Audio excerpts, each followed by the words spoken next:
We trap because we put our content in those places, and yeah, listen, they can wake up in 5 years and look at my 5,000 videos and say, oh, half of those videos are very negative. Oh, did you see how it? Oh, did you hear this joke that he did with his friend? But no,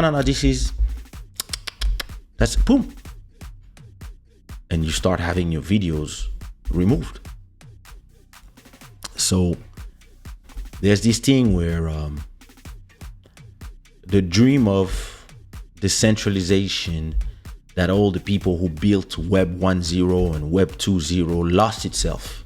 It lost itself in money, in wokeness, in this world where everybody is trying to make you believe that it's only possible to have one idea, and that you have to have ideas that are in compliance with the humanity, the love of people, and listen, nobody is fat, every body positivity, they have words for everything. Nobody is ugly, you have to be positive. You're like, no, that person is ugly, I'm sorry. No, you cannot say that. Like, listen, I don't know what world you guys want to live in. Like, I'm sorry, but it's more and more I'm like, it's not gonna make it. It's not gonna. At a point, people are gonna start to either create. What up, Joel? Good to see you. At a point, I believe that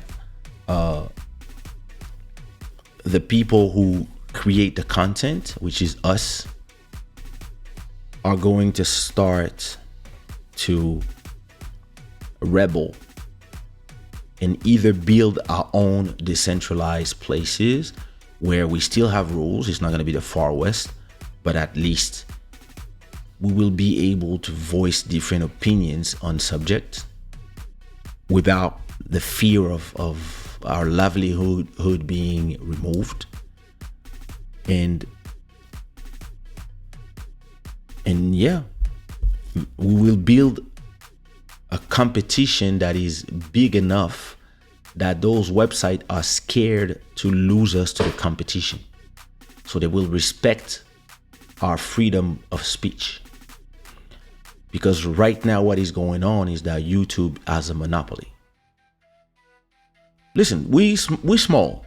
Club Shada is a small show. It's like, what, 300 people watching every episode, and then the next day another 100, and the whole week another 1,000. It's nothing. So if we take everything, we go on Twitch or we go on smaller like live stream. There's a lot of streaming website that exist. You can decide that you're gonna do your whole show only on certain places, but you might miss a lot of the people that already have a YouTube account, etc., etc. But you can decide to do it and travel with all your people somewhere else. But I believe that if there's another platform that is as big as YouTube, that becomes their main competition, that has creators jumping from that platform from this platform to the other one because they want to be free to talk about things, etc. This is the type of pressure and competition that YouTube needs, because right now in this monopolistic place where they are starting to take political stance. And I understand the whole world is taking a political stance right now about this particular thing that is going in the world. But for us who come from other conflicted areas, it feels unfair because, yeah, but you understand? No, I don't understand. YouTube creators don't all come from Europe or the US. There's Chinese YouTube creators, there's Congolese YouTube creators, Cameroon, Syrian, Russians, people who they've been doing non-political content on their YouTube. I've seen creators on NFT creators on OpenSea, just because they're Russians, their account has been blocked because they are Russian. And they're like, wait a minute, like, I just paint. I never said nothing about politics. I just paint, and poof. So this is where it becomes crazy, because you are inciting population. You are inciting the millions of idiots also. Now, I'm not saying that all population, but in population, you have millions of idiots.